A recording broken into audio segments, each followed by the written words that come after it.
তো hi friends, আজকের ভিডিওটা হলো গ্রিল চিকেন কীভাবে ম্যারিনেট করা হয়। ঠিক আছে, তো চলো ফুল ভিডিও দেখতে থাকো। তো ফার্স্ট আমি দুটো ডিম ফাটিয়ে নিচ্ছি।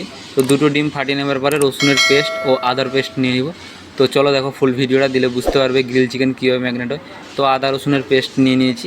তো এরপরে লবণ নিয়ে নিয়েছি তার পরিমাণের মতন লঙ্কা গুঁড়োও নিয়ে নিব। তো লঙ্কা গুঁড়ো নেওয়ার পরে হলুদের গুঁড়োও তার পরিমাণের মতন নিয়ে নিচ্ছি।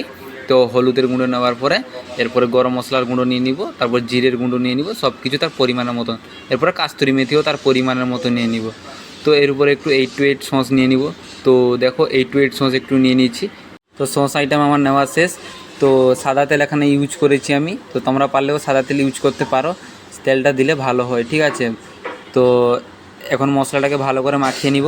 তো ভালো করে মশলাটা মাখিয়ে নেওয়ার পরে গ্রিল চিকেন নিয়ে নিব। তো এর উপরে গ্রিল চিকেনটা নিয়ে নিয়েছি। তো গ্রিল চিকেনটাকে ভালো করে মশলার সাথে ম্যারিনেট করে নিব। ঠিক আছে, তো আগে থেকে আমার একটা মশলা রেডি করা আছে, যাতে সব কিছু ফেলা আছে, সস আইটেম এবং কিচেন কিং পাউডার থেকে, মানে চিকেনের A to Z powder, grill চিকেনের যেসব মশলা লাগে তো তাতে ফেলা হয়ে সেই মশলাটা রেডি করা আছে। তো এই মশলাটা আমি এখন নিয়ে নিচ্ছি গ্রিল চিকেনের উপরে।